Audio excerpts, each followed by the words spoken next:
Hey, what's up you guys? My name is Eric. I'm a first semester nursing student and I wanted to get on here because it's fresh in my mind. I just applied to nursing schools. I just got in. Nursing school application season is almost here. Applications all throughout the year. And this is just my experience and I wanted to share with you guys. Here's the thing. There's only two types of programs that I looked into. Accelerated bachelor's and a bachelor entry-level master's of science in nursing program. I already have my bachelor's of science in kinesiology. So I was able to apply to the entry-level master's program. They both need some sort of degree, but the MSN does need you to have a bachelor's degree in something other than nursing. What's the difference with an MSN and an ABSN? And honestly, I don't think there's much of a difference. A nursing degree is a nursing degree, but I think what you want to do after nursing, after graduating, is what influenced my decision to go with a master's of science instead of a bachelor's. The reason I say this is because my friend who works at Davis and she's also a nurse there, she essentially told me like, hey, you already have your bachelor's, why would you get a second bachelor's? And she also knows that I want to do research, I want to teach, and I also want to get my PhD and NP someday. So she was like, why waste time? Like, you could do your MSN now and then continue studying later on after you got that degree. I was like, oh, that makes sense. Because if I get my ABSN, I'd also have to take classes for an MSN to get my MSN. It's a whole nother application process. So it's kind of gonna put me a step behind where I want to be, but an MSN will put me right where I want to be so that I can jump off right away when I graduate.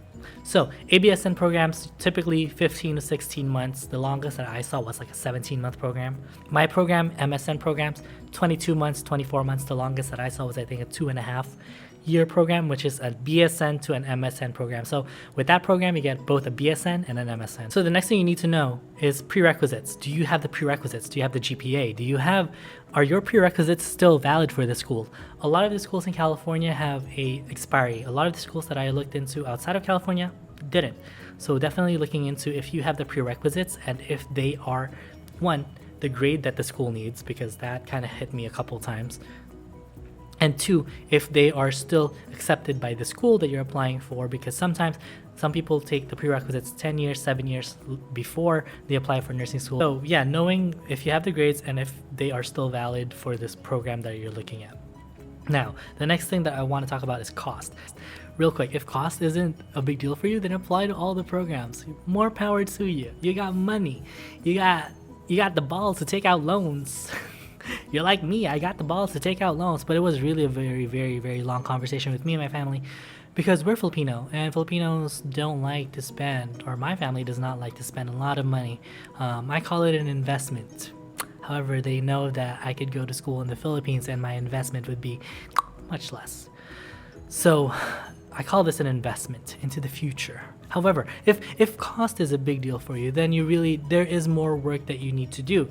Like for example, for California schools, you need to take a test called ATI for some of the state schools. You also need to have recommended to have clinical experience. So some people do the CNA route. They take a CNA course for like a good 3 or 4 months. They become CNAs. They work as CNAs for a year.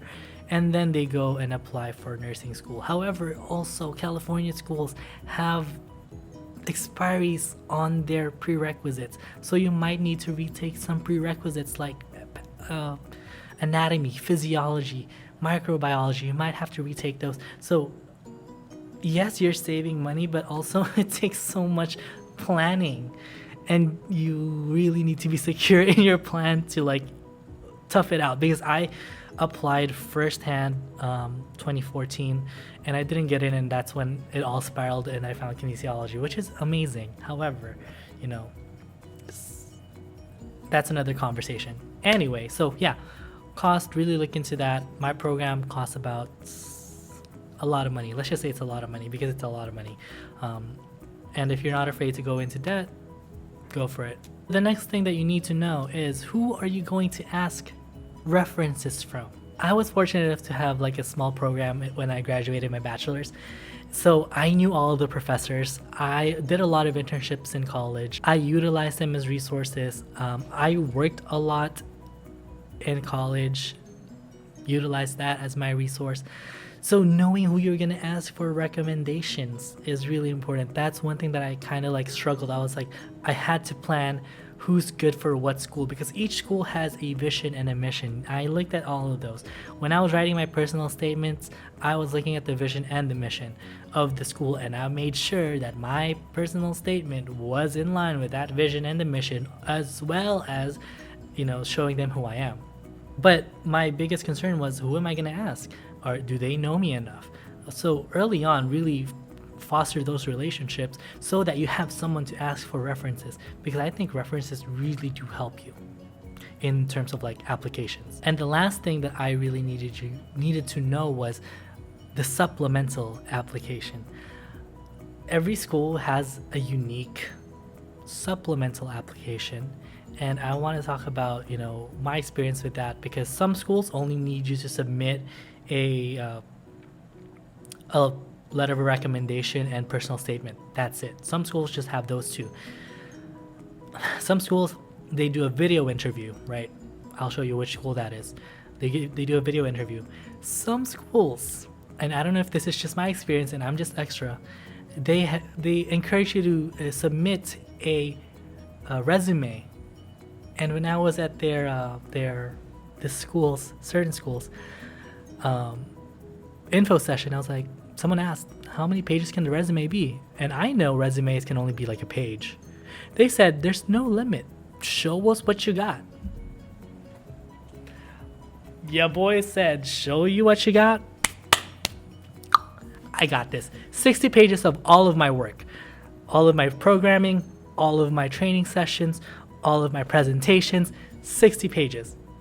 I kid you not, it's 60 pages. That's another story to tell, but knowing how you can make yourself stand out into these programs, and like you only have so much to like show, right? Some schools only really take your personal statement into account and then your GPA. I didn't have the best GPA. I didn't have the best science GPA. So for this school, I was like, I'm gonna go all out. They either say no or they say yes. It's not a big deal. I submitted a 60-page curricula. I call it a curriculum vitae, but it's not my curriculum vitae. It's just like my work. Lo and behold, they accepted me. So pretty cool, right? So never, know like how you can make yourself stand out more, because I think that's one of the reasons why I was able to get into this school. Because if I didn't, my GPA wasn't the best. It was a 3.5. My science GPA wasn't the best either, but they were barely enough to be able to apply. But the supplements really do help.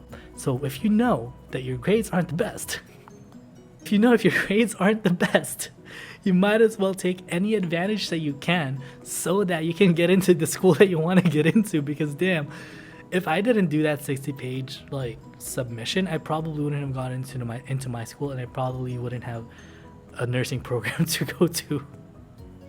Should I talk about that in another video? Let me know. I probably will. I definitely will. I'm being coy with my stories, because this is already going to be like a 10-minute video and I hate watching long videos. Let me show y'all what I basically did when I was applying for schools. And essentially I created an Excel sheet basically, and I listed the schools on one end, if I completed it or not, if it's in progress, their due dates, their decision announcement, when they're going to decide, and if I've already taken my references. So if you're interested in my thoughts in any of the schools that I applied to, stick around and I'll talk about them. But if not, then skip this part and I'll, just look for when I finish this part. So Hopkins, I think the only school that I got into. This is where I submitted that 60-page essay or 60-page resume. I think it was 60. I think it's a little less, like 58. But basically, I attended all of their information sessions. They have 2 personal statements that you should submit. Honestly, really great program. The only reason why I almost didn't apply to the program was because I thought they weren't going to take one of my prerequisites. And then I emailed them, or also because it's Hopkins and I didn't think I was going to get in. So I was like, do I want to waste $80 applying, or 60? But also after I emailed them, the admissions people were very, very helpful. and they said, hey, yeah, well, send us send us the syllabus when you took the course. And I had to ask my professor, and I got that, and they said, hey, yeah, we accept this, go ahead, submit your application. Hey, cool. USF, same thing as Hopkins. They basically kind of very similar, but Hopkins, Davis, and Northeastern were through nursing casts, which makes everything so easy. Nursing cast is amazing. USF, NYU, UPenn, CSUN, and UMass Boston, they accepted through, I think one of them is through Common App. Boston's through Common App. Everything else has their own portals, which kind of made life a little bit more difficult, but it's not that big of a deal either. NYU accelerated program, same, anything with the costs. It's an accelerated program, you get an ABSN, but cost wise, it was the same as Hopkins. I was like, great. Why is it the same? UPenn, it is a summer start, so I haven't actually heard from UPenn yet. I hear back from them this month. So, interesting. So, again, a really great program. This is a program that's like BSN to MSN. So they give you a BSN and then they also continue on to the MSN program. What I like about UPenn is that you can choose a specialty when you apply for your MSN. So I chose psychiatric nursing for my MSN program. But it's also one of the longest programs that you're going to be in, because it's a BSN and MSN combined. So it's not 22 months. I think it's like 2 years. I think. I didn't really look at how long the programs were. I just knew I wanted to be a nurse as soon as I can. CSUN, another great program, very competitive. Simple application process, really. They don't really need a lot. And they outline it for you. Same goes for Davis and UMass Boston. The application process is very straightforward. They didn't really have... The only ones that had interesting things on them were Hopkins and UPenn, because UPenn also had an interesting like supplemental application, and then UPenn had a virtual interview. So you record yourself talking to a camera, answering like 5 questions, and they give you like 8 minutes, I believe. Now, the school that I didn't apply to, which I recommend if you're looking to apply and making sure that the application process is smooth and easy, is Northeastern. Northeastern, good school, because when you're applying to them, you need to talk to a admissions counselor or entrance counselor, whatever. It's a counselor, and the counselor really just guides you through the application process. Who are you gonna use as your reference? What are you gonna write about? Let me see your statement, personal statement, and I'll give you critiques. So someone is there like specifically for you, guiding you throughout the application, which I thought was a really cool program and really interesting way of doing application processes. Same goes for Grand Canyon University, but again, didn't apply to them. So yeah, so those are kind of like the schools that I applied for. I also looked at MGH, Mass Gen Hospital, School of Nursing or something like that, UCLA, UCSF, UCI, SFSU, Chamberlain, West Coast, Marquette, National, and Yale. Yale was actually an interesting case where they didn't have any prerequisites. It was like, apply to Yale, take the GRE. Great. I didn't want to take the GRE, so I almost applied, but that was fun.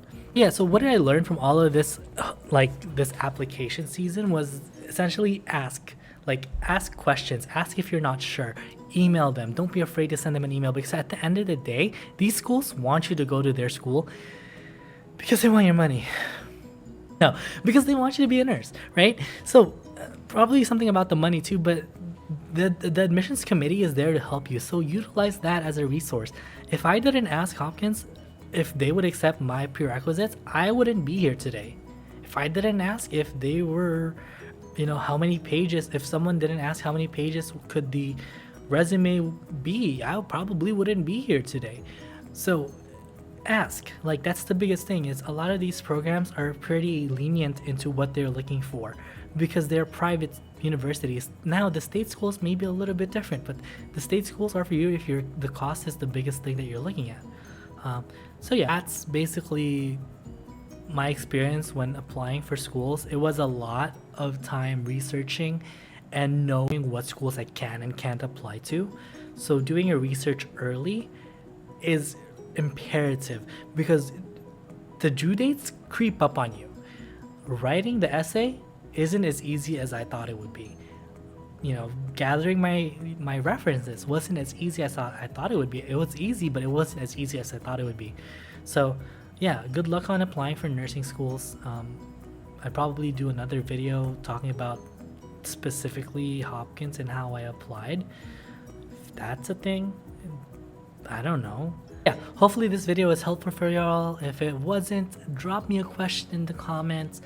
What do you want to learn, or what do you want to know about my experience applying into nursing schools? Because it's very recent to me. It was like 5-6 months ago that I was applying and panicking if I could get this in on time. It's very recent. I know it's stressful applying for nursing schools, but at the end of the day, you're gonna get into one school eventually, so might as well turn that application in. And I'll see you guys in the next video. Bye.